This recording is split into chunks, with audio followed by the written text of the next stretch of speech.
Hi guys, എല്ലാവർക്കും എൻ്റെ YouTube ചാനലിലേക്ക് സ്വാഗതം. ഇന്ന് ഞാൻ പറയാൻ പോകുന്നത്, അതായത് നമ്മളൊരു 6 മാസം മുമ്പോ അല്ലെങ്കിൽ ഒരു വർഷം മുമ്പോ എടുത്തിരിക്കുന്ന ഒരു മൊബൈൽ ഫോണ്.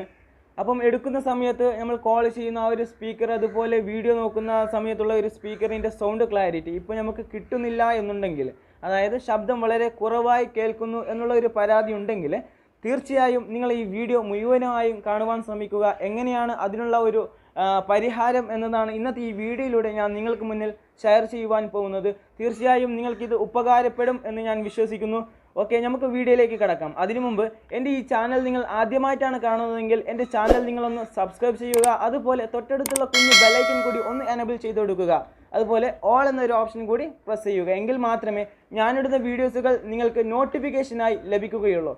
ഓക്കെ ഗൈസ്, നമുക്ക് വീഡിയോയിലേക്ക് കടക്കാം. ഓക്കെ, ഈ ഫോണിൻ്റെ കംപ്ലയിൻ്റ് എന്ന് പറയുന്നത്, നമ്മൾ വീഡിയോ നോക്കുന്ന സമയത്ത് ശബ്ദം, അതായത് മെല്ലെ കേൾക്കുന്നു എന്നുള്ള ഒരു കംപ്ലയിൻ്റ് ആണ്. ആദ്യം ഫോൺ എടുക്കുന്ന സമയത്ത് നല്ലൊരു ശബ്ദമൊക്കെ ഉണ്ടായിരുന്നതാണ്, പക്ഷേ ഇപ്പം തീരെ കേൾക്കുന്നില്ല എന്നുള്ളൊരു കംപ്ലയിൻ്റ് ആണ്. അപ്പം ഇത് എങ്ങനെയാണ് ശരിയാക്കുന്നത് എന്ന് നമുക്ക് ഈ വീഡിയോയിലൂടെ നോക്കാം. ഓക്കെ, ഈ സ്പീക്കർ ഗ്രില്ലിനകത്ത് ഒരുപാട് ഡസ്റ്റൊക്കെ കുടുങ്ങിക്കിടക്കുന്നത് കൊണ്ടാണ് ഇത് കേൾക്കാത്തത്. അപ്പം അവിടെ എങ്ങനെയാണ് ക്ലീൻ ചെയ്യുന്നത് എന്ന് നമുക്ക് നോക്കാം.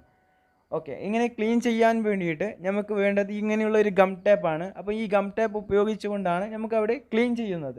ഓക്കെ, ഒരു കഷ്ണം ഗം ടേപ്പ് എടുക്കുക, എന്നിട്ട് ഇതിനൊന്ന് ഫോൾഡ് ചെയ്ത് കൊടുക്കുക. ഓക്കെ, ഗമ്മുള്ള ആ ഒരു ഭാഗം പുറത്തേക്ക് വെച്ചിട്ട് ഇതിനൊന്ന് മടക്കി കൊടുക്കുക. ഓക്കെ, ഇതുപോലെ ഒന്ന് ചെയ്ത് കൊടുക്കുക.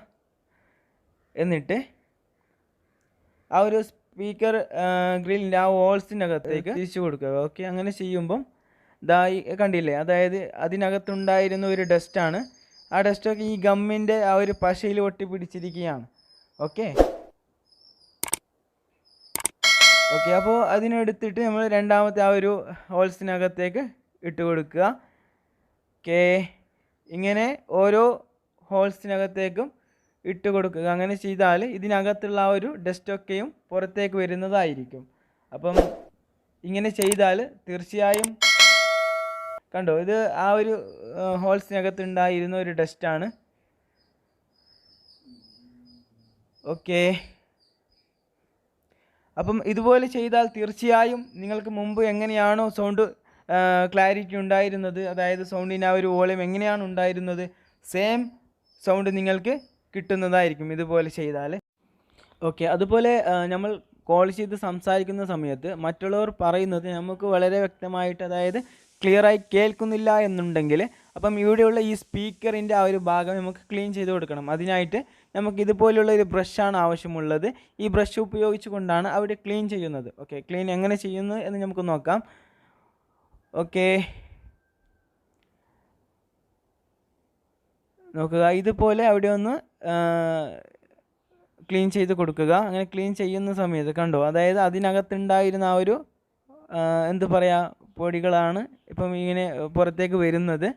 അപ്പം നമ്മൾ ശ്രദ്ധിക്കാറില്ല അതിനകത്ത് പൊടികളോ മറ്റോ ഉണ്ടോ എന്ന്. അപ്പം അതൊക്കെ ക്ലീൻ ചെയ്യുകയാണെങ്കിൽ തീർച്ചയായും നിങ്ങൾക്ക് നല്ലൊരു സൗണ്ട് തന്നെ ലഭിക്കുന്നതായിരിക്കും.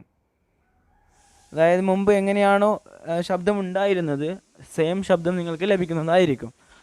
ഓക്കെ, ഇത്രയും പൊടിപടലങ്ങൾ ഈ ഒരു സ്പീക്കറിൻ്റെ അകത്തുണ്ടായിരുന്നതാണ്. അപ്പം അതൊക്കെ പുറത്തെടുത്തിരിക്കുകയാണ്. അപ്പോൾ ഇത് തീർച്ചയായും ഇതുപോലെ നിങ്ങൾ ചെയ്യുകയാണെങ്കിൽ നിങ്ങളുടെ ആ ഒരു മുമ്പ് ഫോൺ എങ്ങനെയാണോ സൗണ്ട് ക്ലാരിറ്റി ഉണ്ടായിരുന്നത്, സെയിം സൗണ്ട് ക്ലാരിറ്റി നിങ്ങൾക്ക് ലഭിക്കുന്നതായിരിക്കും. ഓക്കെ, അപ്പം ഇതുപോലെ ചെയ്യുമ്പോൾ വളരെ സൂക്ഷിച്ച് വേണം ചെയ്യാൻ വേണ്ടിയിട്ട്. കാരണം അവിടെ സ്പീക്കറാണ് ഉള്ളത്. അപ്പം മാക്സിമം നിങ്ങളെല്ലാവരും ഒരു സൂക്ഷിച്ച് വേണം ചെയ്യാൻ വേണ്ടിയിട്ട്. പിന്നെ ചെയ്യുന്ന സമയത്തും നമുക്ക് ഒരു മയത്തിലൊക്കെ ചെയ്യുക. ഒരിക്കലും ബ്രഷിനെ പിടിച്ചിട്ട് പ്രസ് ചെയ്തുകൊണ്ട് ചെയ്യാനോ അങ്ങനെയൊന്നും ചെയ്യാൻ വേണ്ടി പോകരുത്. കാരണം അങ്ങനെ ചെയ്താൽ നിങ്ങളുടെ ആ സ്പീക്കർ കംപ്ലയിൻറ്റ് വരാനുള്ള സാധ്യത കൂടുതലാണ്. ഓക്കെ, അതുപോലെ ഇവിടെ കാണുന്ന ഈ ഒരു മൈക്കയുടെ ഭാഗം, അതായത് നമ്മൾ കോൾ ചെയ്യുന്ന ഒരു സമയത്ത് നമ്മുടെ വോയിസ് അവർക്ക് മറ്റുള്ളവർക്ക് കേൾക്കുന്നില്ല, ഇല്ലെങ്കിൽ ഒരു മെല്ലെ കേൾക്കുന്നു, അങ്ങനെയുള്ള ഒരുപാട് ഇഷ്യൂസ് ഉണ്ടെങ്കിൽ തീർച്ചയായും ഇവിടെ ഒന്ന് ക്ലീൻ ചെയ്ത് കൊടുക്കുക. അപ്പം ഇവിടെ ബ്രഷ് ഉപയോഗിച്ചുകൊണ്ട് ഇതുപോലെ നമുക്ക് ക്ലീൻ ചെയ്യാവുന്നതാണ്. തീർച്ചയായും നിങ്ങൾക്ക് മുമ്പ് എങ്ങനെയാണോ ആ ഒരു സൗണ്ട് ക്ലാരിറ്റി ഉള്ളത്, സെയിം സൗണ്ട് ക്ലാരിറ്റി നിങ്ങൾക്ക് ലഭിക്കുന്നതായിരിക്കും. ഓക്കെ, അതുപോലെ നമ്മുടെ ഈ നേരത്തെ പറഞ്ഞ ഈ ഒരു സ്പീക്കർ ഗ്രില്ലിൻ്റെ ഭാഗം, അതായത് വീഡിയോസൊക്കെ നോക്കുന്ന ആ ഒരു സമയത്ത് കേൾക്കുന്ന ഈ ഒരു ഭാഗം, നമുക്ക് ക്ലീൻ ചെയ്യാൻ വേണ്ടിയിട്ട് ഇവിടെ ഒരു ചെറിയൊരു ഹോൾസൊക്കെ ആണെങ്കിൽ, അതായത് ഇതുപോലെയുള്ള ചെറിയ ഹോൾസൊക്കെ ആണെങ്കിൽ നമുക്ക് ആ ഒരു ഗം ടാപ്പ് ചുറ്റിയ ഇതിനകത്തേക്ക് ഇടാൻ വേണ്ടി കുറച്ച് പ്രയാസമായിരിക്കും. അപ്പം അങ്ങനെയുള്ള ഭാഗങ്ങളുണ്ടെങ്കിൽ നമ്മൾ എന്ത് ചെയ്യുക, ഇതുപോലെയുള്ള ബ്രഷ് ഉപയോഗിച്ച് കൊണ്ടും ക്ലീൻ ചെയ്യാവുന്നതാണ്. ഇതുപോലെ ഒന്ന് ക്ലീൻ ചെയ്ത് കൊടുക്കുക. ഓക്കെ ഗൈസ്, എൻ്റെ ഈ വീഡിയോ ഇഷ്ടപ്പെട്ടാൽ തീർച്ചയായും നിങ്ങളെല്ലാവരും ലൈക്ക് ചെയ്യുക. അതുപോലെ ഇതൊരു ഉപകാരപ്രദമായ വീഡിയോ ആണെങ്കിൽ നിങ്ങളുടെ കൂട്ടുകാരിലേക്കും ഷെയർ ചെയ്ത് കൊടുക്കുക. ഓക്കെ ഗൈസ്, നല്ല ഒരു വീഡിയോയുമായി വീണ്ടും കാണാം. It's me Ansar signing out.